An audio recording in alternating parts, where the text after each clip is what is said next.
Hello बच्चों, कैसे हो? कैसी चल रही है पढ़ाई? आई होप अच्छी चल रही होगी।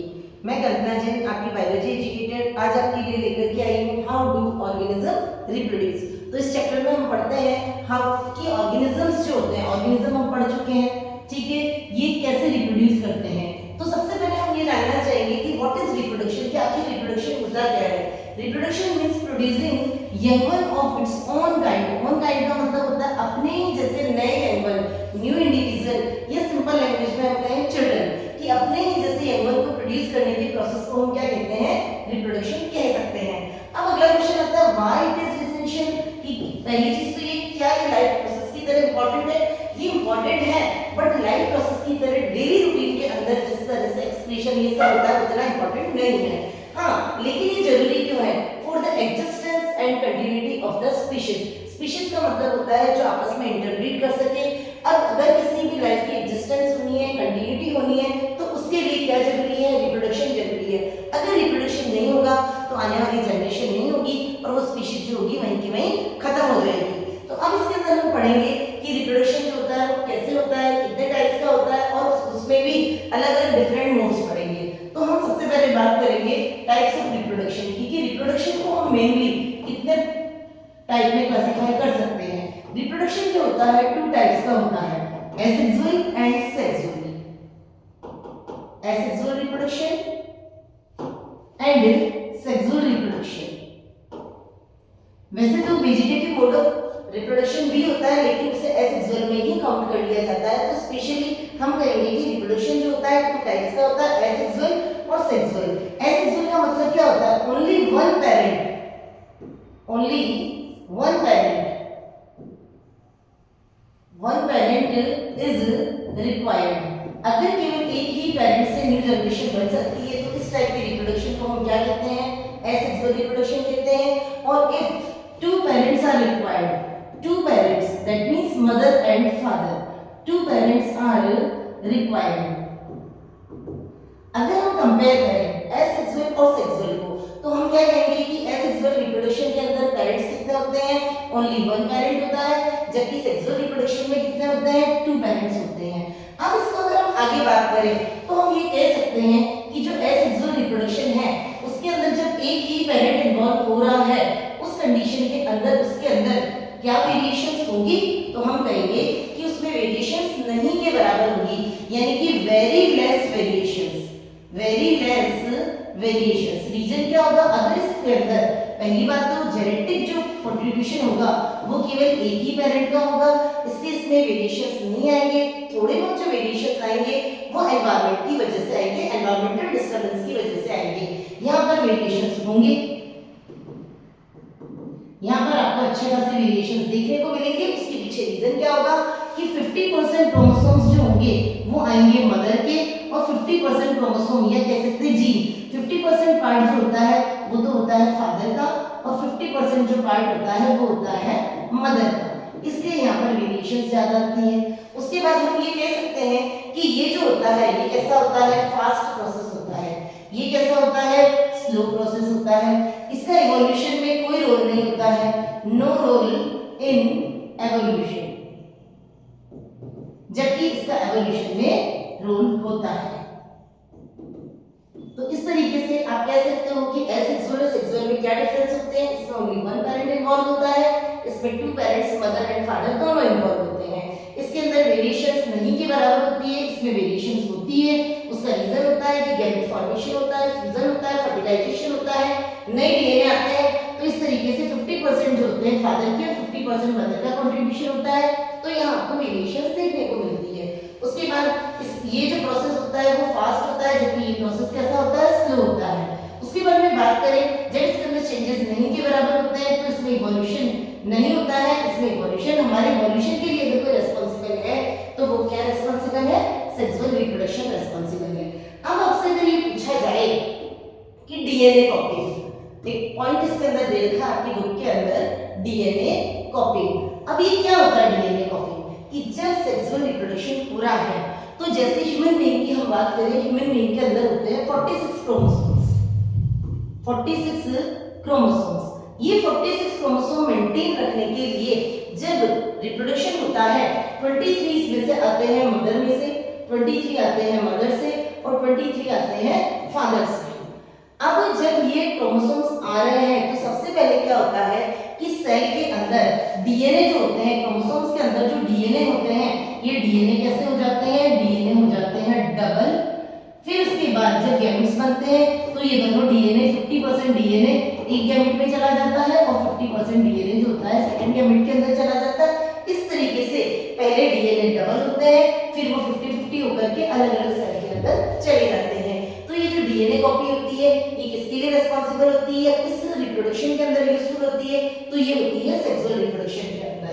अब हम इसको डिटेल में पढ़ेंगे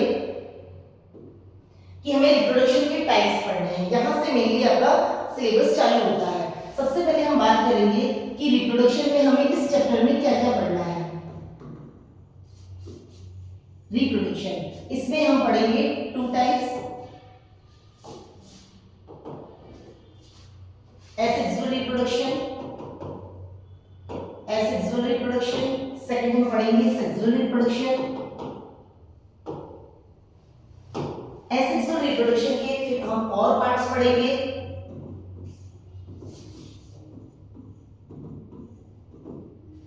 इसमें हम पढ़ेंगे fission, regeneration, fragmentation,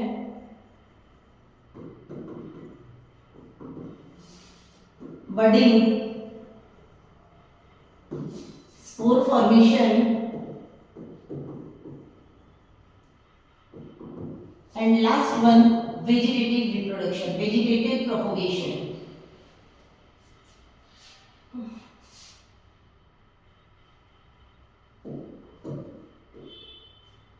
vegetative propagation, इन 6 पार्ट के अंदर हम क्या करेंगे, एसेक्सुअल रिप्रोडक्शन की स्टडी करेंगे। दैट मींस इन सब के अंदर कितने पैरेंट इन्वॉल्व होंगे, ओनली 1 पैरेंट इन्वॉल्व होंगे। अब फिजन का मतलब क्या होता है, splitting of cell, splitting of cell. ये जनरली किसमें होता है, ये जनरली होता है यूनिसेल्युलर ऑर्गेनिज्म में, यूनिसेल्युलर ऑर्गेनिज्म में। पहले हम उनको शॉर्ट में एक एक देख लेते हैं, फिर सबको डिटेल में पढ़ लेंगे कि फिजन के अंदर क्या होता है कि 2 पार्ट्स के अंदर, 2 और मोर देन 2 पार्ट्स के अंदर डिवाइड हो जाता है। अगर ये 2 पार्ट में डिवाइड होता है तो हम इसको कहते हैं बाइनरी फिजन, और अगर मोर देन 2 पार्ट में डिवाइड होता है तो उसे हम कहते हैं मल्टीपल फिजन। उसके बाद में हम बात करें रीजेनरेशन की, अगर किसी भी ऑर्गेनिज्म में कोई भी लॉस्ट पार्ट अगर वापस आ जाता है तो उसे हम क्या कहते हैं, रीजेनरेशन कहते हैं। फ्रेगमेंटेशन में क्या होता है कि बॉडी के जितने टुकड़े कर दिए जाए या जितने टुकड़े हो जाते हैं, जितने पीसेस हो जाते हैं, उतने से नया ऑर्गेनिज्म डेवलप हो जाता है। अब आपके दिमाग में क्वेश्चन आएगा कि यहाँ पर भी स्प्लिटिंग हो रही है और यहाँ पर भी इसके पीसेस हो रहे हैं, फिर आफ्टर ऑल इन दोनों में डिफरेंस क्या है। तो फिजन के अंदर, फिजन वर्ड जो हम यूज करते हैं ये करते हैं हम यूनिसेल्युलर ऑर्गेनिज्म के लिए, जबकि फ्रेगमेंटेशन की जब हम बात करते हैं तो यहाँ पर जो ऑर्गेनिज्म हम लेंगे, जैसे कि हमारे पास एग्जांपल है स्पाइरोगायरा, स्पाइरोगायरा। तो ये स्पाइरोगायरा जो होता है ये कैसा होता है, ये होता है मल्टी सेल्युलर। उसके बाद में बड़ी की, इसमें बात करेंगे बड़ी की, तो जो प्लांट की बॉडी होती है, ऑर्गेनिज्म की जो बॉडी होती है, उसके अंदर छोटी सी आउटग्रोथ निकलती है जो बाद में न्यू इंडिविजुअल के अंदर चेंज हो जाती है। यहाँ पर स्पोर्स बनते हैं। स्पोर्स क्या होते हैं अभी आगे डिटेल में पढ़ेंगे। वेजिटेटिव प्रोपगेशन ये किसमें होता है, ओनली इन प्लांट्स। अब हम इनको डिटेल में पढ़ लेते हैं कि ये सारी की सारी चीजें क्या होती है। सबसे पहले हम चलते हैं फिजन पे। सबसे पहले हम बात करते हैं फिजन कि फिजन का मतलब क्या होता है। फिजन में क्या होता है, splitting of cell, splitting of cell. या हमने सेल वर्ड इसलिए यूज किया है क्योंकि it occurs in unicellular organism.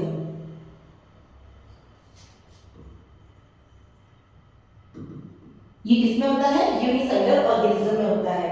Cell की स्प्लिटिंग होती है, इसमें जो न्यूक्लियस डिवाइड होता है, nucleus divides only one time. इसमें केवल एक बार न्यूक्लियस का डिवाइड होता है। इसमें 2 या more than 2 nucleus divides once time in binary fission.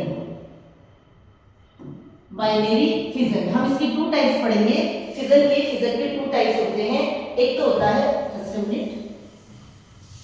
Fission की जब हम बात करेंगे इसके 2 टाइप्स पढ़ेंगे, binary fission and multiple fission.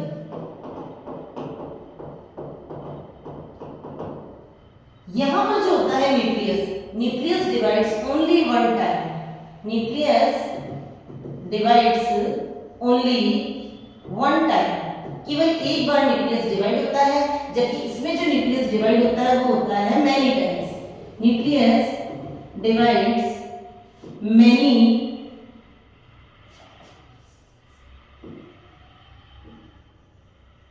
Many times. Second चीज जब हम बात करें इसमें क्या होना है, एक सेल से कितनी सेल्स बनती है, इससे बनते हैं 2 ऑर्गेनिजम्स या 2 सेल्स, जबकि यहां पर क्या बनते हैं मैनी ऑर्गेनिज्म। जैसा कि नाम से ही पता चल रहा है कि यहां पर बहुत सारे सेल्स बनते हैं, बहुत सारे ऑर्गेनिजम्स बनते हैं, यहां पर केवल और केवल 2 ऑर्गेनिज्म बनते हैं। अब ये आपको कहां देखने को मिलता है, इसे आप ध्यान से देखिए, एग्जाम के अंदर इन दोनों के बीच का डिफरेंस पूछ लिया जाता है। जब हम बात करेंगे बाइनरी फिजन, ये आपको देखने को मिलेगा अमीबा, पैरामीशियम और लेशमानिया। इसको मैं आपको डिटेल में समझाती हूँ कि अमीबा, जैसे ये अमीबा हुआ, अमीबा का शेप कैसा होता है, इरेगुलर होता है। अब इसका ये तो हो गया न्यूक्लियस और ये इसका साइटोप्लाज्म हो गया। सबसे पहले क्या होता है, अमीबा के अंदर न्यूक्लियस जो होता है इस तरीके से 2 पार्ट के अंदर डिवाइड होना शुरू होता है। फिर बाद में अमीबा जो होता है अमीबा का न्यूक्लियस 2 पार्ट में डिवाइड हो जाता है। देन आफ्टर इसे क्या कहते हैं, इसे हम कहते हैं कैरियोकाइनेसिस। कैरियोकाइनेसिस का मतलब होता है division of nucleus. Then after जब कैरियोकाइनेसिस कंप्लीट हो जाता है उसके बाद क्या होता है, इसके अंदर साइटोप्लाज्म का डिवीजन होता है और फाइनली ये 2 पार्ट के अंदर डिवाइड हो जाता है, यानी कि 2 अमीबा के अंदर डिवाइड हो जाता है। ये हो गया 2 अमीबा बन गए। इस तरीके से जब एक अमीबा से 2 अमीबास बनते हैं, यानी कि आप ये कह सकते हो पहली चीज अमीबा का शेप कैसा होता है, इरेगुलर होता है। पहले किसका डिवीजन होता है, पहले न्यूक्लियस का डिवीजन होता है। न्यूक्लियस के डिवीजन को हम क्या कहते हैं, कैरियोकाइनेसिस कहते हैं। देन आफ्टर इसमें साइटोप्लाज्म डिवाइड होता है, उसके बाद क्या बन जाते हैं, 2 अमीबा बन जाते हैं। तो इस प्रोसेस को हम बोलते हैं बाइनरी फिजन। इस अमीबा में जब बाइनरी फिजन होता है ये कब होता है, ये होता है फेवरेबल कंडीशन में, इन फेवरेबल कंडीशन। इसमें जो होता है इस डिवीजन को हम कहते हैं इरेगुलर। उसके बाद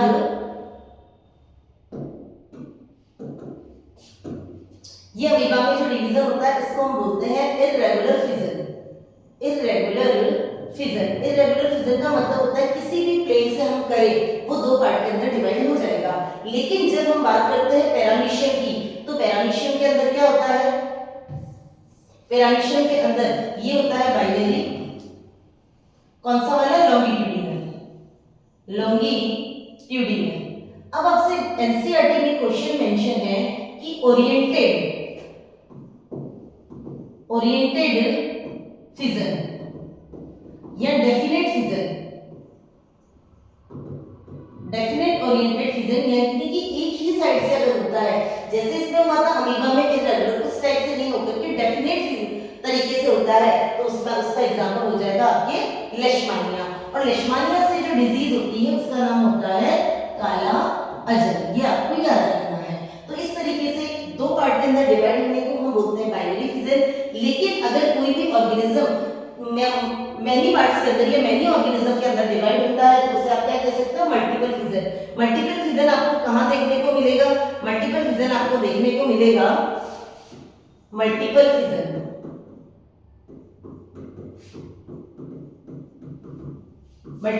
आपको देखने को मिलेगा प्लाज्मोडियम में, प्लाज्मोडियम। और दूसरा अमीबा में भी देखने को मिलता है, कब मिलता है, इन अनफेवरेबल कंडीशन।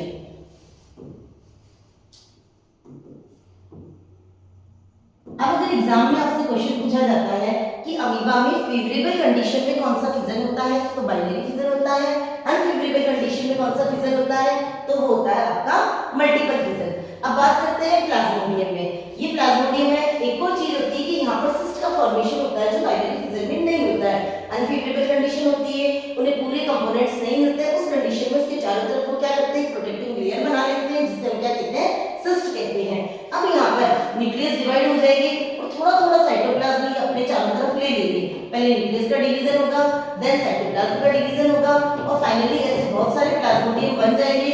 फिर ये जब सिस्ट फट जाएगी, इसके चारों तरफ सिस्ट का फॉर्मेशन हो जाएगा और बाद में ये बाहर निकल जाएंगे। जब ये फेवरेबल कंडीशन होगी, सिस्ट जो होगी वाटर को एब्सॉर्ब करेगी, वो फट जाएगी और ये सारे के सारे प्लाज्मोडियम बाहर निकल जाएंगे। अब प्लाज्मोडियम में मल्टीपल फिजन के अलावा आप यहाँ पर देखिए जो न्यूक्लियस था वो मेनी टाइम्स डिवाइड हुआ था। अब यहाँ से एक और क्वेश्चन निकल करके आता है प्लाज्मोडियम का, जो बहुत इंपॉर्टेंट है, जो मैं आपको बता रही हूँ एग्जाम में इस क्वेश्चन को ध्यान से पढ़ना है। सबसे पहली बात कर रहे हैं हम प्लाज्मोडियम और एक और वर्ड हम यूज करेंगे मलेरिया। ध्यान से समझना है कि मैं क्या बताना चाह रही हूँ। मलेरिया एक डिजीज है, आप सब जानते हैं कि मलेरिया जो होती है एक डिजीज होती है। अब इस मलेरिया के लिए दो क्वेश्चन अराइज होते हैं। एक तो बात करते हैं हम पैथोजन की, कि मलेरिया जो होता है डिजीज किस पैथोजन की वजह से होता है। यह आपसे पूछा जाए causal organism of malaria, causal organism of malaria. दोनों ही कंडीशन में आपका आंसर जाएगा प्लाज्मोडियम। अब वापस सुनना आप मेरी बात को ध्यान से। अगर आपसे पूछा जाए मलेरिया क्या, मलेरिया तो एक डिजीज है। ये डिजीज किसकी वजह से होती है, इसके लिए कौन सा पैथोजन रिस्पांसिबल है, कॉजल ऑर्गेनिज्म कौन सा है, तो वो है प्लाज्मोडियम। लेकिन अगर आपसे ये पूछा जाए कि one infected person to healthy person तक इस वेक्टर को, इसको प्लाज्मोडियम को ले जाने वाला वेक्टर कौन सा है, तो आपका जवाब होगा यहाँ पर, अगर आपसे वेक्टर पूछा जाए या आपसे कैरियर पूछा जाए, तो दोनों ही कंडीशन में आपका जवाब होगा female Anopheles mosquito. Female Anopheles mosquito. तो इस तरीके से आपको एग्जाम के अंदर, वापस सुनिए, सबसे पहले हमने किसकी बात की थी, फिजन की, यानी कि स्प्लिटिंग ऑफ द सेल या स्प्लिटिंग ऑफ द ऑर्गेनिज्म। अगर केवल वो टू पार्ट के अंदर स्प्लिट होता है तो उसे आप क्या कहोगे, बाइनरी फिजन। अगर मोर देन टू पार्ट्स के अंदर डिवाइड होता है तो उसे आप कहोगे मल्टीपल फिजन। बाइनरी फिजन आपको कहां देखने को मिलता है, अमीबा में देखने को मिलता है, पैरामीशियम, गिबलिना, लेशमानिया, ओरिएंटेड। अगर आपसे एग्जाम में पूछा जाए कि डेफिनेट ओरिएंटेड कौन सा होता है, तो वो होता है लेशमानिया। लेशमानिया से कौन सी डिजीज होती है, तो वो होती है काला अल्सर। अब मल्टीपल फिजन की बात करें, ये आपको प्लाज्मोडियम में देखने को मिलता है, अमीबा में भी देखने को मिलता है, तब जब अनफेवरेबल कंडीशन होती है। अनफेवरेबल कंडीशन में अपने चारों तरफ सिस्ट का फॉर्मेशन कर लेते हैं। जब इसके अंदर फेवरेबल कंडीशन आती है, इसके अंदर स्प्राउट हो जाते हैं, ये फट जाते हैं और उसके बाद में सारे प्लाज्मोडियम निकल करके बाहर आ जाते हैं। अब यहाँ से एक और क्वेश्चन बनता है डिजीज से, कि मलेरिया से कौन सी डिजीज होती है, प्लाज्मोडियम से कौन सी डिजीज होती है, तो वो होती है मलेरिया। अगर इस तरीके से क्वेश्चन पूछा जाए कि कॉजल ऑर्गेनिज्म ऑफ मलेरिया या पैथोजन ऑफ मलेरिया, तो आपका आंसर होगा प्लाज्मोडियम। और अगर इसके वेक्टर या कैरियर, यानी कि एक पर्सन से दूसरे पर्सन तक कैरी करने वाला कौन है, तो वो होता है फीमेल एनाफिलीज मॉस्किटो। तो आपको एग्जाम में वो क्या पूछता है, वेक्टर पूछता है या पैथोजन पूछता है, उसके अकॉर्डिंग आंसर डिसाइड करना है। जल्दबाजी में आप फीमेल एनाफिलीज मॉस्किटो, क्योंकि हम नॉर्मल लैंग्वेज में बोलते हैं मच्छर के काटने से हो जाता है, लेकिन वो उसके लिए सिर्फ और सिर्फ वेक्टर का काम करता है, पैथोजन का काम नहीं करता है। तो इस तरीके से फिजन हमारा कंप्लीट होता है। अब फिजन के साथ ही पहले मैं आपको बताना चाहूंगी फ्रेगमेंटेशन। फ्रेगमेंटेशन, अगर हम बात करें फ्रेगमेंटेशन की, ये आपको देखने को मिलता है स्पाइरोगाइरा में। स्पाइरोगाइरा क्या है, स्पाइरोगाइरा एक एल्गी है, ठीक है। इसको देखिए इस तरीके से होती है।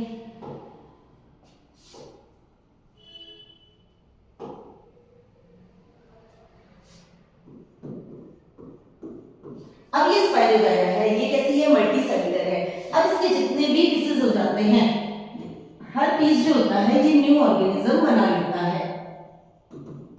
अब हमारे दिमाग में क्वेश्चन आता है कि फिजन के अंदर भी तो ये हुआ था, फिजन के अंदर भी तो स्प्लिटिंग हुई थी, फिजन के अंदर भी तो डिवीजन हुआ था, तो फिर फ्रेगमेंटेशन और फिजन में क्या डिफरेंस है, what is the difference between the fission and fragmentation.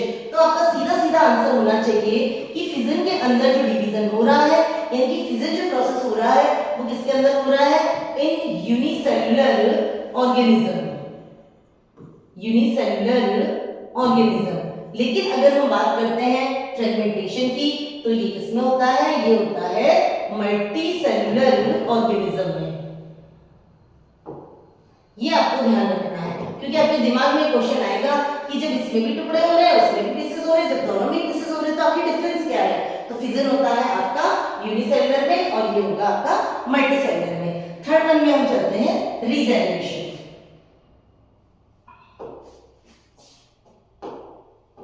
Regeneration, regeneration के अंदर होता है कि अगर किसी भी बॉडी में से किसी भी ऑर्गेनिज्म में कोई पार्ट लॉस्ट हो जाता है, तो उस लॉस्ट पार्ट से वापस न्यू ऑर्गेनिज्म का बनना, उसे आप क्या कहोगे, रीजेनरेशन कहोगे। ये आपको कहां देखने को मिलता है, ये आपको देखने को मिलता है प्लेनेरिया में। देखिए प्लेनेरिया कैसा होता है,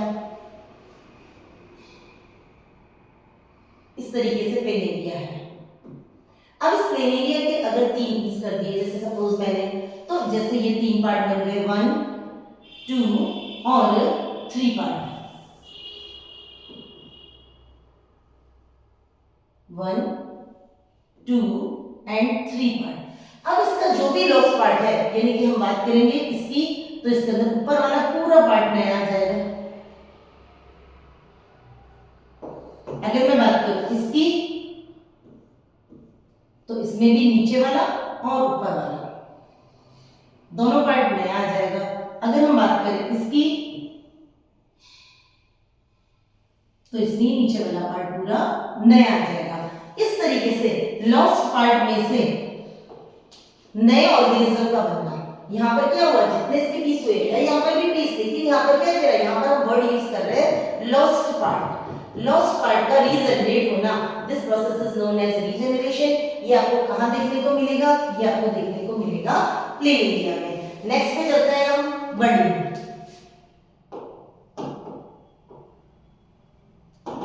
बडिंग, बडिंग मतलब इसमें सबसे पहले क्या होता है, one outgrowth produce which is known as bud. एक आउटग्रोथ निकलती है जिसे आप क्या कहते हो, बड। ये आपको बडिंग कहां देखने को मिलती है, ये आपको देखने को मिलती है हाइड्रा में, ये आपको देखने को मिलती है ईस्ट में। देखिए किस तरीके से होती है, देखिए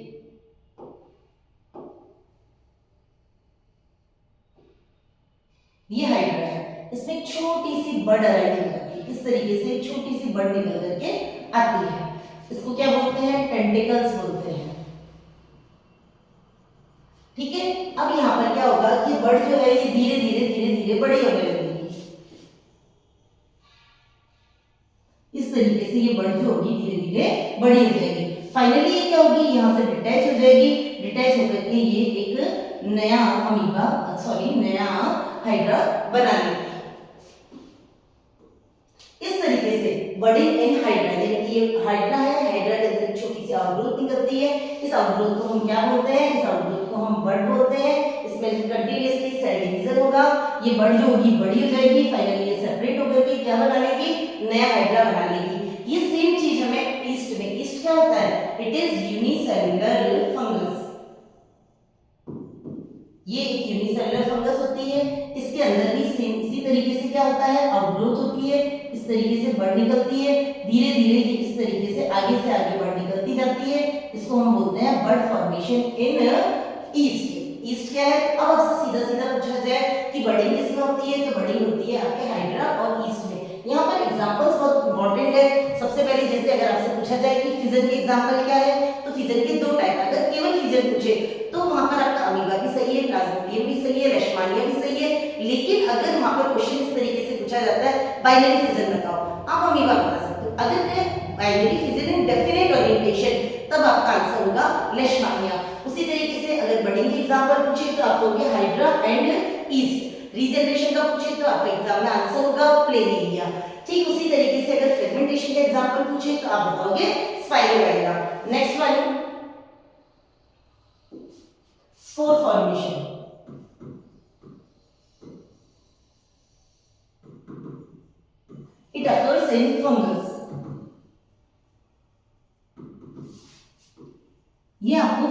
में देखने को मिलेगी।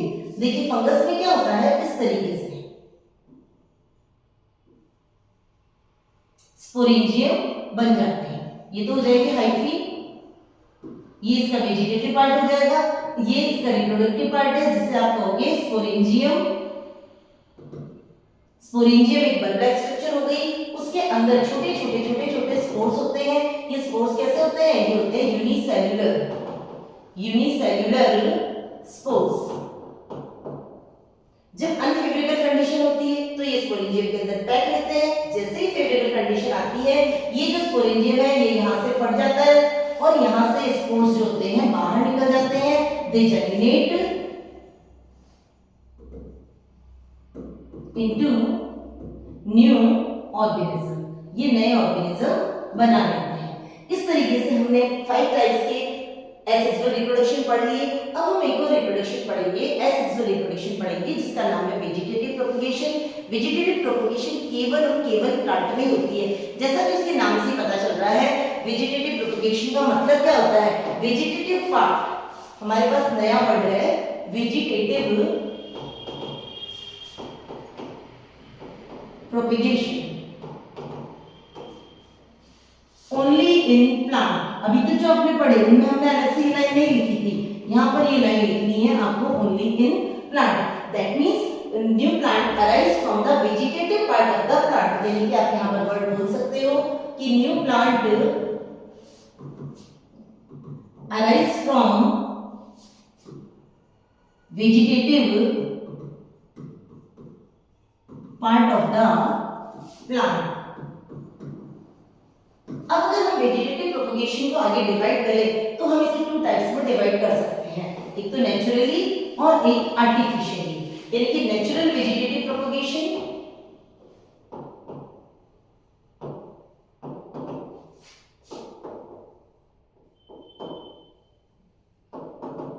और second one artificial vegetative propagation. अगर हम नेचुरल की बात करें तो नेचुरल को हम 3 टाइप्स के अंदर डिवाइड कर सकते हैं। अगर हम प्लांट के वेजिटेटिव पार्ट की बात करें तो नॉर्मली हम क्या बोलेंगे, रूट बोलेंगे, हम स्टेम बोलेंगे, हम लीव्स बोलेंगे। तो हम यहाँ पर बात करेंगे कि new plant arise from root, by stem और बाय लीव्स। अगर हम इसको डिफाइन करें बिल्कुल सिंपल लैंग्वेज में कि if new plant arise from the root, this type of vegetative propagation is known as vegetative propagation by roots. ये आपको किसमें देखने को मिलेगा, ये आपको देखने को मिलेगा स्वीट पोटैटो एंड डहेलिया में। अगर आपसे ये पूछा जाए by stem, that means vegetative propagation by stem, कैसे डिफाइन करोगे आप इसको कि if new plant arise from the stem, तीनों में से एक वर्ड चेंज करना है, तीनों की डिफाइन हो जाएगी। जैसे सुनिए आप वापस कि इफ न्यू प्लांट, वर्ड हम यूज करेंगे new plant, if new plant arise from the root, this type of propagation is known as vegetative propagation by roots. अगर if new plant arise from the stem, this type of propagation is known as vegetative propagation by stem. जो आपको कहां देखने को मिलेगा, वो आपको देखने को मिलेगा पोटैटो है, अनियन है। अगर हम कहें leaves, vegetative, if new plant arise from the leaf, this type of propagation is known as vegetative propagation by leaves. और ये आपको कहां देखने को मिलेगा, ब्रायोफिलम में देखने को मिलेगा। एक चीज आप नोटिस करिएगा कि आप उनको गलत ना कर दे कि बाय रूट, रूट के अंदर आएगा स्वीट पोटैटो और बाय स्टेम की जब बात करेंगे तो यहाँ पर आएगा पोटैटो। यानी कि वेजिटेटिव प्रोपगेशन नेचुरली जो एनवायरनमेंट में होता है वो 3 पार्ट से होता है, या तो वो रूट से होगा, स्टेम से होगा या लीफ से होगा। अगर वो रूट से होता है तो उसे आप कहोगे वेजिटेटिव प्रोपगेशन बाय रूट्स, उसका एग्जांपल हो जाएगा sweet potato and dahlia. If new plant arise from the stem, this is known as vegetative propagation by stem, example is the potato and onion. If new plant arise from the leaves, this type of propagation is known as vegetative propagation by the leaf, example is the bryophyllum. इस तरीके से natural vegetative propagation को आप पढ़ सकते हो। अब हम बात करें आर्टिफिशियल की, तो आर्टिफिशियल के भी टाइप्स हैं कि आप कैसे कैसे कर सकते हो। नंबर 1 बात करें हम कटिंग, सेकंड हम बात करते हैं लेयरिंग, कटिंग हो जाएगी, लेयरिंग हो जाएगी। उसके बाद में अगर हम आर्टिफिशियल की बात करें, टिश्यू कल्चर, इस तरीके से कटिंग। जैसे आपको सबको पता है कि अगर हमें रोज को ग्रो करना हो तो हम उसको कट करके, उसके पार्ट को कट करके, अगर हमने क्या किया, इसको कट कर, एक और टाइप है इसमें grafting. Grafting one by one हम इसको पढ़ लेते हैं। सबसे पहले मैं लिखती हूँ यहाँ पर आर्टिफिशियल वेजिटेटिव प्रोपगेशन।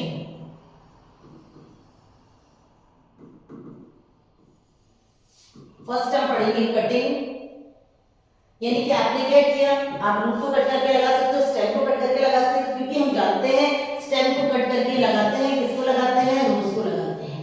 ठीक है, अगर हम बात करें लेयरिंग की, इसको थोड़ा सा ध्यान से समझना कि जो वीक स्टेम वाले प्लांट होते हैं, जैसे मैं बना रही हूँ यहाँ पर कि एक ऐसा प्लांट है जिसका स्टेम वीक है, ये क्या होता है, थोड़ा सा इस तरीके से टिल्ट हो जाता है, इस तरीके से ये आ जाएगा, ऐसे टिल्ट हो जाएगा, सॉइल के पास आएगा, यहाँ से न्यू रूट्स अराइज हो जाएगी और ये प्लांट बाद में डिटैच हो जाएगा। शुरू में तो इनिशियली तो ये प्लांट के साथ ही अटैच होता है, लेकिन बाद में ये टर्न करके वापस इस तरीके से आएगा, ये अलग हो जाएगा और ये अलग हो जाएगा। ये आपको कहाँ देखने को मिलेगा, ये आपको देखने को मिलेगा जैस्मिन में। उसके बाद में उससे बात करें हम ग्राफ्टिंग की। ग्राफ्टिंग के अंदर क्या करते हैं, दो स्टेम लेते हैं, एक ये हो गया और दूसरा ये हो गया। इसके अंदर क्या करते हैं, इस तरीके से कट लगाते हैं, इस तरीके से हमने कट लगाया और नया प्लांट बना दिया हमने। नीचे वाला ये ले लिया हमने और ऊपर वाला हमने ये ले लिया।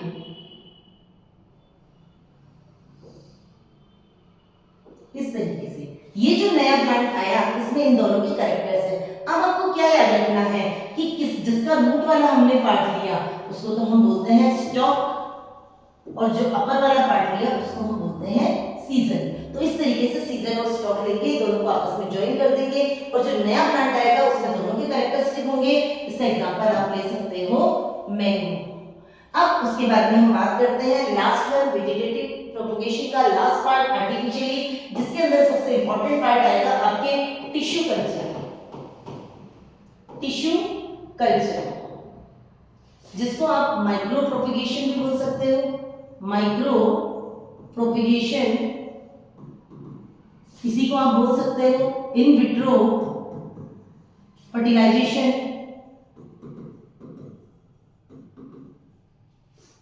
इस तरीके से हम टिश्यू कल्चर कर सकते हैं। देखिए क्या करते हैं, हम एक आर्टिफिशियल मीडियम लेते हैं, इसके अंदर हम आर्टिफिशियल मीडियम के अंदर न्यूट्रिएंट्स डाल देते हैं। Artificial medium with nutrients. यहां पर हम एगार जेल यूज कर सकते हैं, आपको याद रहे तो ठीक है, नहीं तो कोई दिक्कत नहीं है, एगार जेल का यूज कर सकते हैं। हम क्या करते हैं, किसी भी प्लांट जिसको हमें ग्रो करना है उसका एक छोटा सा पीस यहाँ पर ले लेते हैं, कोई भी पीस, यानी कि सेल ले सकते हो, टिश्यू ले सकते हो। इसके लिए जो हम वर्ड यूज करेंगे, जो सेल और टिश्यू हमने माइक्रो प्रोपगेशन के लिए लिया उसको हम बोलते हैं एक्स प्लांट। अब क्या होता है, इसके अंदर सेल डिवीजन होगा, यानी कि ग्रुप ऑफ सेल्स बनेगी, ग्रुप ऑफ सेल्स। इस ग्रुप ऑफ सेल्स को आप क्या नाम देंगे, इस ग्रुप ऑफ सेल्स को आप नाम दोगे कैलस। देन कैलस किसमें कन्वर्ट हो जाएगा, स्मॉल प्लांट। स्मॉल प्लांट जिसे आप क्या कहोगे, स्मॉल प्लांट को जिसे आप कहोगे प्लांटलेट। फिर ये स्मॉल प्लांट जब से ले जाएंगे हम नर्सरी के अंदर, एक इसमें चेंज हो जाएगा, ये प्लांट में चेंज हो जाएगा।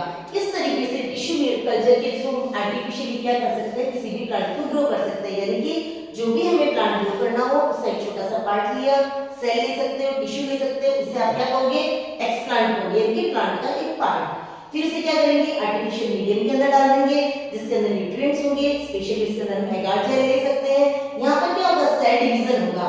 क्या होगा, सेल डिवीजन।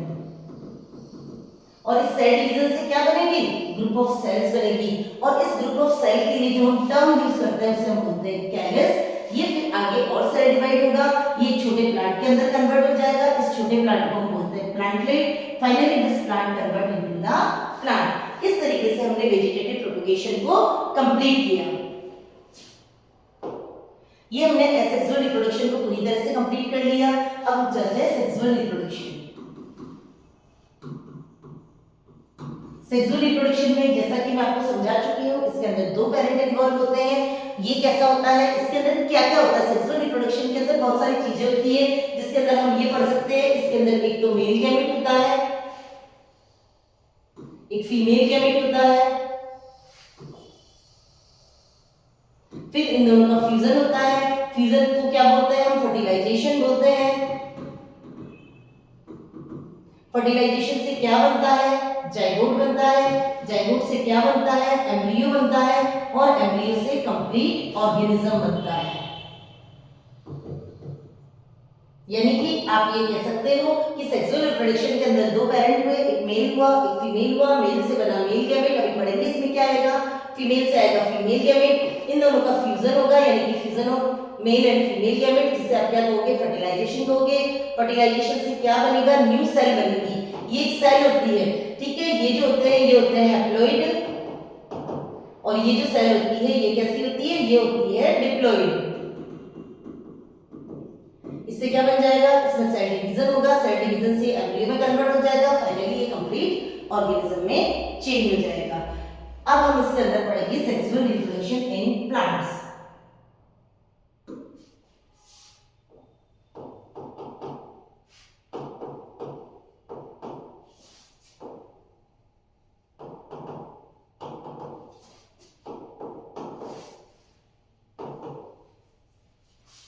एक मिनट।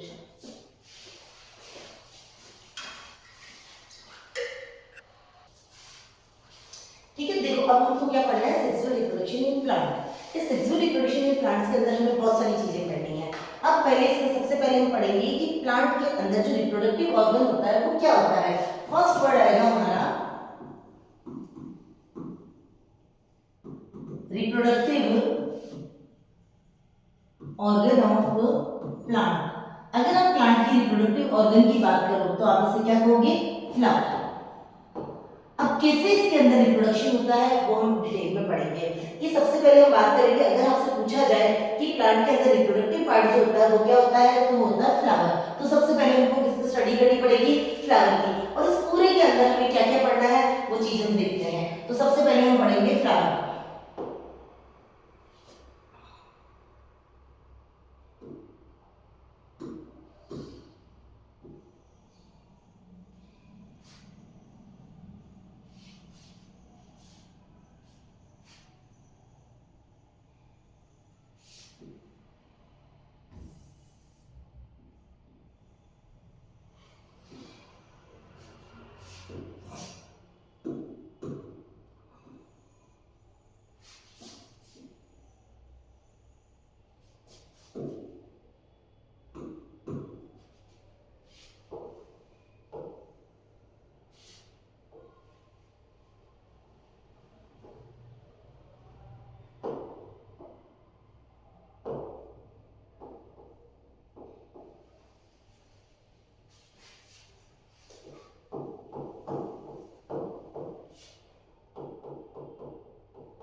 ये देखिए एक तरीके से मैंने आपके सामने फ्लावर बनाया है।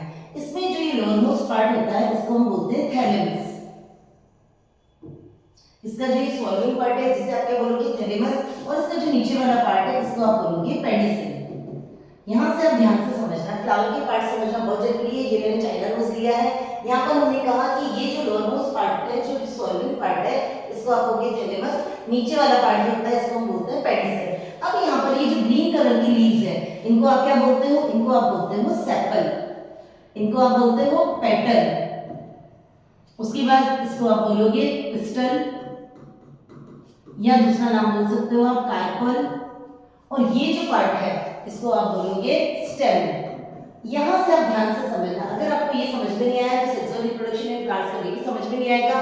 सबसे पहले हमने आपको बोला कि reproductive part of the plant, हम इस फ्लावर की बात करेंगे। फ्लावर के अंदर कितने वॉल्स होते हैं? तो हम बात करेंगे फ्लावर के अंदर 4 वॉल्स होते हैं। 4 वॉल्स। इन 4 वॉल्स का जब हम नाम देंगे हम बोलेंगे कैलिक्स,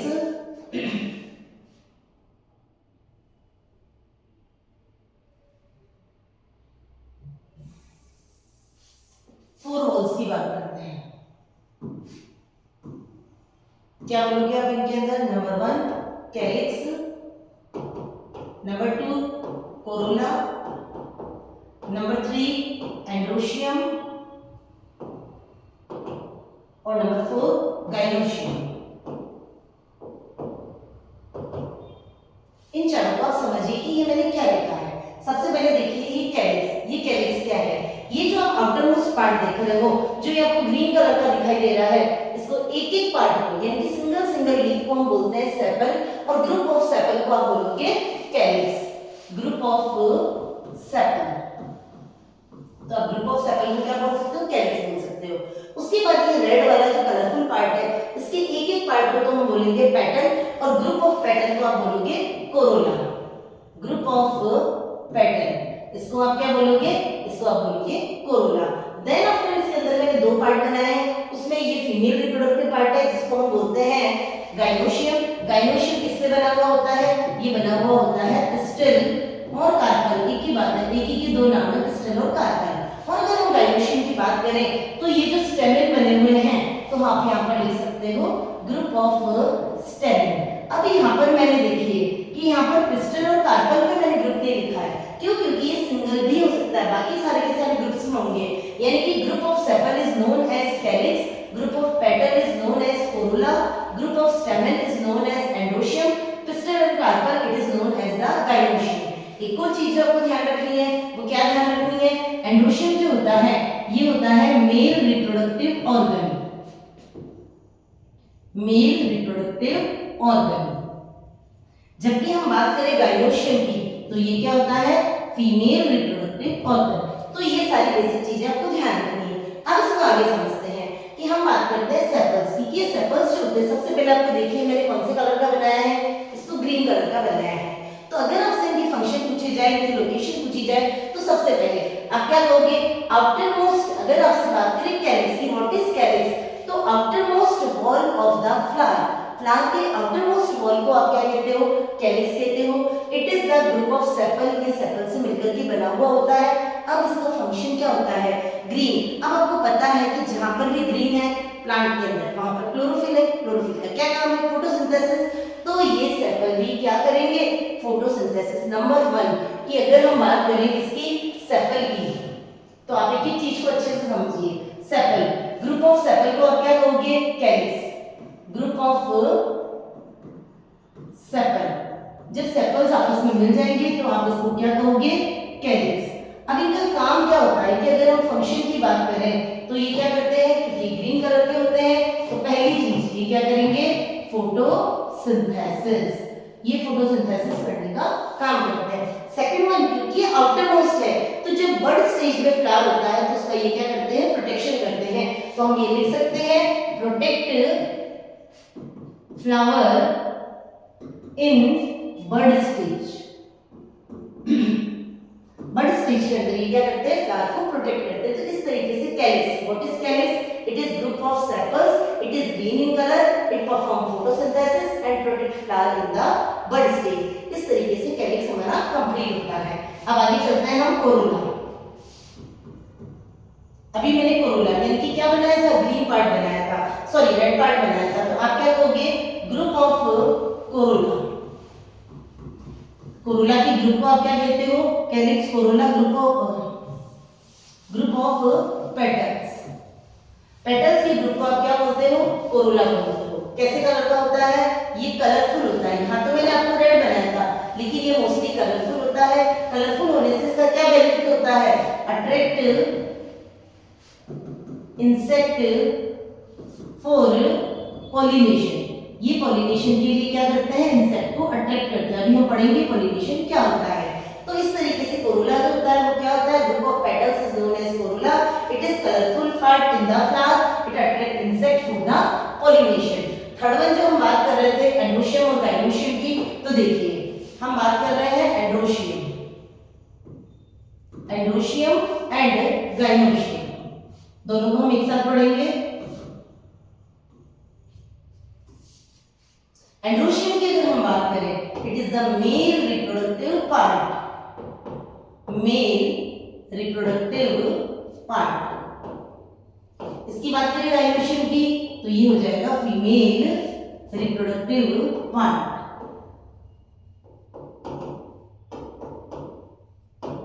अब हमने कहा था कि एंड्रोशियम क्या होता है, it is the group of stamen, ये स्टेमेन से बना हुआ होता है। अब आपको अलग से स्टेमेन भी पढ़ना है, कार्पेल और पिस्टल भी पढ़ना है। तो देखिए स्टेमेन कैसा होता है, स्टेमेन ऐसा होता है, ये जो नीचे वाला पार्ट होता है इसको तो बोलते हैं फिलामेंट, यानी कि जो इसका स्टॉक होता है इसको तो हम बोलते हैं फिलामेंट। इसका अपर जो बाइलोब्ड पार्ट होता है इसको हम बोलते हैं एंथर, बाइलोब्ड। ये देखिए आपको दो लोग सीखेंगे, एक ये और एक ये। बाइलोब्ड हो गया, इसको आप क्या कहोगे, एंथर कहोगे। एंथर के अंदर क्या भरे हुए होते हैं, एंथर के अंदर भरे हुए होते हैं पोलन ग्रेन। और क्या होते हैं pollen grain, it is the male gamete. Pollen grain को आप क्या बोल सकते हो, मेल गैमेट। तो इस तरीके से आप क्या कहोगे, एंड्रोशियम क्या होता है, it is the group of stamen. Stamen किससे मिलकर के बनता है, फिलामेंट एंड एंथर। फिलामेंट क्या होता है, स्टॉक ऑफ द स्टेमेन, और एंथर जो होता है बाइलोब होता है, और इसके अंदर क्या होते हैं, पोलन ग्रेन होते हैं। पोलन ग्रेन को क्या बोलते हैं, हम मेल गैमेट बोलते हैं। उसके बाद में जब हम फीमेल रिप्रोडक्टिव ऑर्गन की बात करते हैं तो इसके अंदर क्या आता है, इसके अंदर आता है पिस्टल और कार्पल। क्या वर्ड यूज करेंगे हम, पिस्टल, और इसी का दूसरा नाम है हमारे पास कार्पल। देखिए कैसा बना हुआ होता है,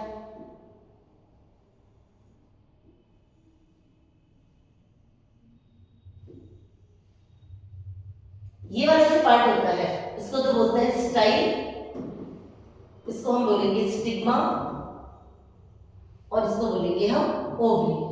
और ओवरी के अंदर क्या है, ओवरी के अंदर होते हैं ओव्यूल, जिसके अंदर होते हैं एग। अब यहाँ पर देखिए कि अगर आपसे पूछा जाए कि पिस्टल और कार्पल ये क्या होता है, ये फीमेल रिप्रोडक्टिव पार्ट होता है, किससे मिलकर के बना हुआ होता है, ये lower swollen part, this is known as the ovary. Ovary के अंदर क्या होते हैं, ओवरी के अंदर होते हैं ओव्यूल, और ये लॉन्ग जो फिलामेंटस पार्ट है इसको क्या बोलेंगे हम, स्टाइल बोलेंगे, which connect stigma to ovary. Ovary को स्टिग्मा से कनेक्ट करने का काम करता है। स्टिग्मा कैसा होता है, अपर मोस्ट पार्ट होता है, ये कैसा होता है, स्टिकी होता है, और जब पॉलिनेशन होता है तो ये पॉलन ग्रेन्स को यहाँ पर स्टिक कर लेगा, यानी कि जब पॉलन ग्रेन्स यहाँ पर आते हैं तो ये अपने आप के यहाँ पर क्या करा देता है, स्टिक कर लेता है। गम टाइप का पार्ट होता है, यहाँ पर पॉलन ग्रेन गिरता है, वो यहाँ पर जर्मिनेट होता है, फिर अंदर कैसे जर्मिनेशन होता है वो भी हम पढ़ेंगे। तो ये हो जाएगा पिस्टल और कार्पल। इस तरीके से फ्लावर जो होते हैं उसके कितने पार्ट होते हैं, 4 पार्ट। अभी यहाँ पर हमने जो फ्लावर बनाया उसके अंदर आप देखिए male part and female part दोनों है, यानी कि इसके अंदर एंड्रोशियम भी है, गाइनोशियम भी है। तो जिस फ्लावर के अंदर मेल पार्ट और फीमेल पार्ट दोनों होते हैं उस फ्लावर को हम क्या बोलते हैं, बाइसेक्सुअल फ्लावर। जैसे अभी जो मैंने डायग्राम बनाया था किसका बनाया था, चाइना रोज का। तो चाइना रोज का जो फ्लावर है वो कैसा है, बाइसेक्सुअल। लेकिन अगर किसी फ्लावर के अंदर या तो मेल पार्ट हो या फीमेल पार्ट हो तो उसे हम क्या कहेंगे, उसे हम कहेंगे यूनिसेक्सुअल। ठीक है, अब इसके अंदर जो हमने टर्म यूज की थी पॉलिनेशन, आप उसको समझिए। पॉलिनेशन, पॉलिनेशन का मतलब क्या होता है, transfer of pollen grains from anther to stigma। अभी मैंने बताया था आपको इस तरीके से कि ये एंथर होता है, ये एंथर है, इस एंथर के अंदर क्या थे, पॉलन ग्रेन्स थे। फिर मैंने यहाँ बताया था फीमेल पार्ट, जिसके अंदर मैंने कहा था यहाँ पर स्टिग्मा, मैंने कहा था ये स्टिकी होता है। अब देखिए ये पॉलन ग्रेन्स जिसके अंदर भरे हुए, जब पॉलन ग्रेन्स यहाँ से निकलते हैं और यहाँ से निकल करके कहाँ जाते हैं, स्टिग्मा पर। यानी कि हमने वर्ड यूज किया transfer of pollen grain from anther, कहाँ से निकले, एंथर से कहाँ गए, स्टिग्मा पर, यानी कि transfer of pollen grain from anther to stigma. This process is known as the pollination. और पॉलिनेशन किस किस के थ्रू हो सकता है, ये हो सकता है आपके विंड के थ्रू हो सकता है, ये हो सकता है वाटर के थ्रू हो सकता है, इंसेक्ट्स के थ्रू हो सकता है। स्पेशली इंसेक्ट्स में क्या आएगी, यहाँ पर बीज आ जाएगी। ठीक है, एनिमल्स के थ्रू हो सकता है, ह्यूमन के थ्रू हो सकता है। तो तो इस तरीके से पॉलिनेशन का मतलब क्या हुआ, transfer of pollen grain from anther to stigma, anther से स्टिग्मा पर पॉलिन ग्रेन के ट्रांसफर को हम बोलते हैं पॉलिनेशन। किस किस के थ्रू हो सकता है, विंड, वाटर, इंसेक्ट, एनिमल्स और ह्यूमंस किसी के थ्रू हो सकता है। अब हम पॉलिनेशन के टाइप्स की बात करते हैं कि पॉलिनेशन जो होता है वो 2 टाइप्स का होता है। पॉलिनेशन होता है 2 टाइप्स का, एक तो होता है सेल्फ पॉलिनेशन और एक होता है क्रॉस पॉलिनेशन। अब समझिएगा सेल्फ पॉलिनेशन क्रॉस पॉलिनेशन का मतलब क्या होता है। एक ही प्लांट है, अगर सेम फ्लावर के सेम एंथर से सेम स्टिग्मा पर, यानी कि जो पॉलिनेशन हो रहा है, पॉलिनेशन अगर हो, यानी कि आपसे बात क्या की थी हमने कि पॉलिन ग्रेन्स कहाँ ट्रांसफर हो रहे थे, पॉलिन ग्रेन्स कहाँ से कहाँ जा रहे थे, anther to stigma, anther to stigma. यहां से मेरी बात को ध्यान से सुनिएगा कि एक ही फ्लावर के एंथर से उसी फ्लावर के स्टिग्मा पर, क्या वर्ड यूज किया मैंने, सेम फ्लावर के एंथर से सेम फ्लावर के स्टिग्मा पर अगर जाते हैं, या फिर एक ही प्लांट के 2 फ्लावर्स पे, यानी कि या तो क्या होगा सेम फ्लावर, या फिर आप क्या कह सकते हो सेम प्लांट। अगर एक ही फ्लावर या एक ही प्लांट के अंदर पॉलिनेशन होता है तो उसे आप कहते हो सेल्फ पॉलिनेशन। लेकिन अगर एक प्लांट से यानी कि पॉलिनेशन जो हो रहा है वो हो रहा है वन प्लांट टू अनदर, यानी कि एक प्लांट का तो आपने क्या लिया, एक प्लांट का तो आपने लिया पॉलिन ग्रेन और दूसरे प्लांट का आपने लिया stigma, same species, one plant to another, but कैसे होने चाहिए वो सेम स्पीशीज। ऐसा नहीं है कि मैंगो का जो पॉलिन ग्रेन है वो जाकर के पपाया के ऊपर गिर जाए, नहीं, ऐसा नहीं होगा। तो आपको ध्यान रखना है पॉलिनेशन का मतलब क्या हुआ, transfer of pollen grains from anther to stigma. अब अगर सेम फ्लावर हो या सेम प्लांट हो तो this type of pollination is known as the self pollination.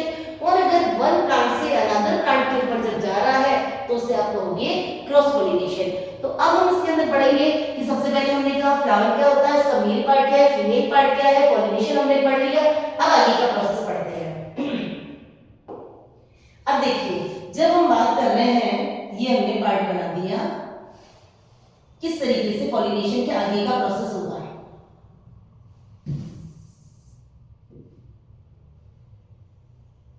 ये समझना बहुत जरूरी है। जो पॉइंट मैं आपको पढ़ाना चाह रही हूँ फर्टिलाइजेशन, कि किस तरीके से यहाँ पर फर्टिलाइजेशन होगा, ध्यान से समझिएगा। जैसे हमने कहा यहाँ पर क्या आ गई, यहाँ पर आ गया पॉलिन ग्रेन्स, यहाँ पर पॉलिन ग्रेन आ गए, ये यहाँ पर जर्मिनेट होते हैं, वाटर को एब्जॉर्ब करते हैं, जर्मिनेट होते हैं, और यहाँ पर है हमारे पास ओव्यूल, ये है हमारे पास ओव्यूल, ये है ओवरी। अब क्या होता है, यहाँ पर एक पोर होता है जिसको हम बोलते हैं माइक्रोपाइल, माइक्रोपाइल।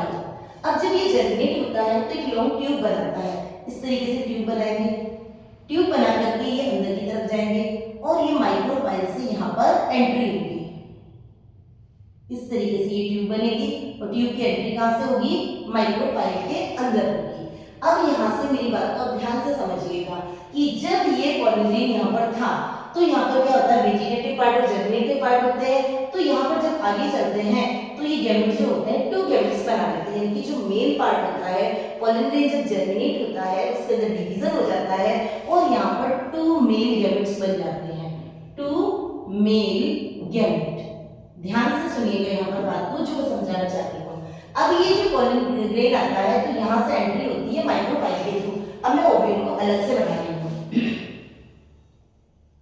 ये ओव्यूल वाला पार्ट, ठीक है। यहाँ पर नीचे की तरफ ओव्यूल की बात कर रही हूँ मैं, 3 सेल्स होती है, यहाँ पर भी 3 सेल्स होती है, बीच में 2 न्यूक्लियस होते हैं। ये मैं क्या बना रही हूँ, ये मैं बना रही हूँ ओव्यूल, ठीक है। इस ओव्यूल के अंदर ये एक तो होती है एग सेल और ये जो 2 होती है इनको हम बोलते हैं सिनर्जिड, ठीक है। इन तीनों को हम बोलते हैं एंटीपोडल सेल्स, एंटीपोडल सेल्स। ये माइक्रोपाइलर इधर होगा, माइक्रोपाइलर एंड उसको बोलते हैं चेरिजल एंड। इतना आपको याद रखने की जरूरत नहीं है, इन तीनों के अंदर न्यूक्लियस। अब आप यहाँ पर देखिए, पहले तो सेल काउंट कीजिए, 1 2 3,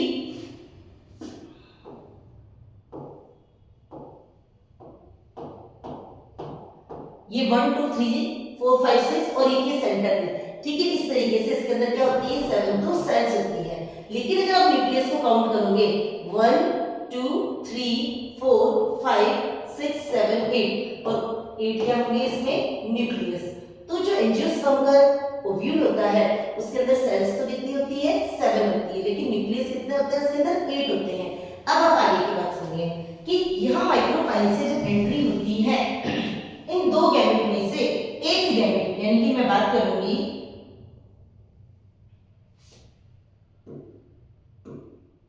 कि यहां से अब मेल गैमेट की एंट्री हुई और ये क्या है एग सेल। तो ध्यान से सुनना, 1 male gamete plus 1 egg cell, यहाँ की एग सेल और ये मेल गैमेट, ये दोनों मिलकर के क्या बनाएंगे, ये दोनों मिलकर के बनाएंगे जाइगोट। यानी कि ये हो गया मेल गैमेट, ये हो गया फीमेल गैमेट। हमने बात की थी fusion of the male and female gamete. This process is known as the fertilisation, और फर्टिलाइजेशन से क्या बनता है जाइगोट बनता है। तो यहाँ पर ये जो मेल गैमेट था और यहाँ पर जो एग सेल थी, इन दोनों का फ्यूजन हुआ और जाइगोट बन गई। अब यहाँ पर देखिए मैंने कहा दो मेल गैमेट, एक मेल गैमेट तो फ्यूज हो गया एग सेल से, जो सेकंड वाला मेल गैमेट है वो जाकर के फ्यूज होता है इस सेकेंडरी सेल से, सेकेंडरी सेल से, जिसके अंदर क्या है 2 न्यूक्लियस ऑलरेडी है। यानी कि 1 male gamete plus 1 secondary cell, secondary cell, इन दोनों का फ्यूजन होता है और क्या बनता है एंडोस्पर्म। क्या बनता है एंडोस्पर्म। अगर आप इसे देखना चाहो कि एंडोस्पर्म आपको कहाँ देखने को मिलेगा, तो जो कोकोनट आप पीते हैं उस कोकोनट के अंदर जो वाटर होता है एक्चुअली वो क्या होता है एंडोस्पर्म होता है।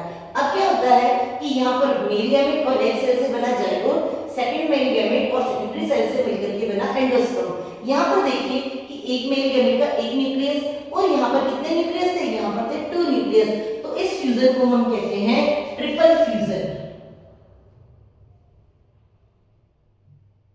ये जो हुआ इसको तो हम बोलते हैं सिंगेमी, ये जो प्रोसेस हुआ इसको तो हम बोलते हैं सिंगेमी। सिंगेमी का मतलब क्या हुआ fusion of the 1 male gamete and 1 egg cell, this is known as the syngamy. और इसमें क्या हुआ 1 male gamete fuse with the 2 nucleus, cell तो एक ही है लेकिन न्यूक्लियस 2 है, तो इसे हम क्या बोलते हैं, इसको हम बोलते हैं ट्रिपल फ्यूजन, ट्रिपल फ्यूजन। अब आप इसमें देख करके बताइए कि फर्टिलाइजेशन यहाँ पर कितनी बार हो रहा है। 1 टाइम तो यहाँ जिससे क्या बन रहा है जाइगोट, सेकंड टाइम ये जहाँ बन रहा है एंडोस्पर्म, यानी कि एक तो हुई सिंगेमी और एक हुआ triple fusion. This is known as double fertilisation, double fertilisation. यानी कि प्लांट्स के अंदर फर्टिलाइजेशन कितनी बार हो रहा है 2 times. This is known as double fertilisation, that means syngamy and triple fusion together known as the double fertilisation.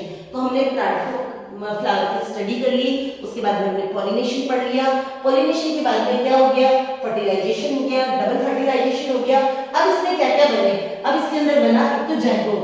ये जो जाइगोट होता है ये आगे चल करके क्या बनाता है देखिए,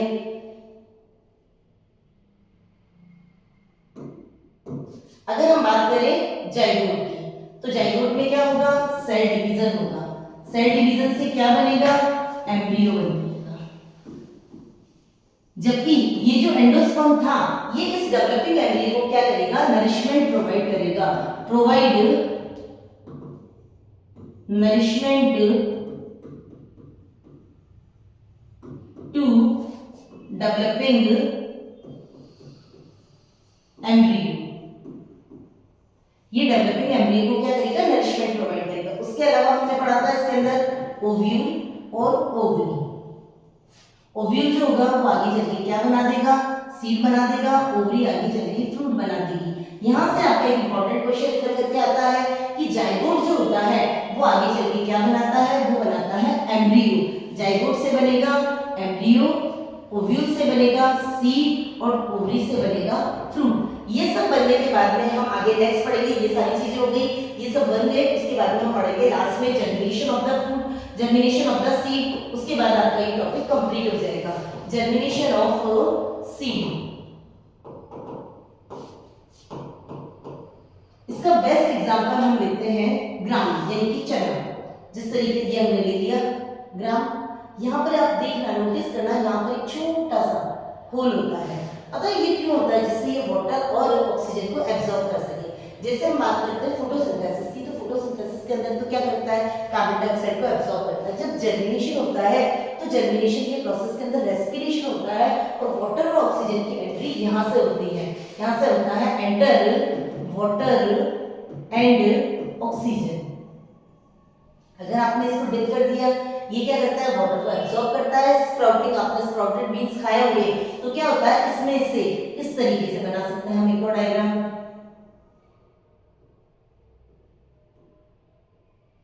यहां से दो पार्ट निकल करके आते हैं।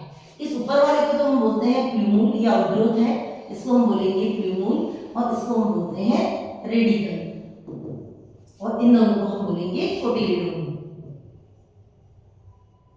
प्लूमूल जो होता है ये आगे चल करके क्या बनाता है? प्लूमूल आगे चल करके बनाता है शूट, और ये जो रेडिकल होता है ये आगे चल करके बनाता है रूट। इस तरीके से प्लांट का जर्मिनेशन होगा और नया प्लांट बन जाएगा। इस तरीके से हमने asexual reproduction and sexual reproduction in plant को कंप्लीट किया। अगले वीडियो के अंदर हम पढ़ेंगे सेक्सुअल रिप्रोडक्शन इन एनिमल्स।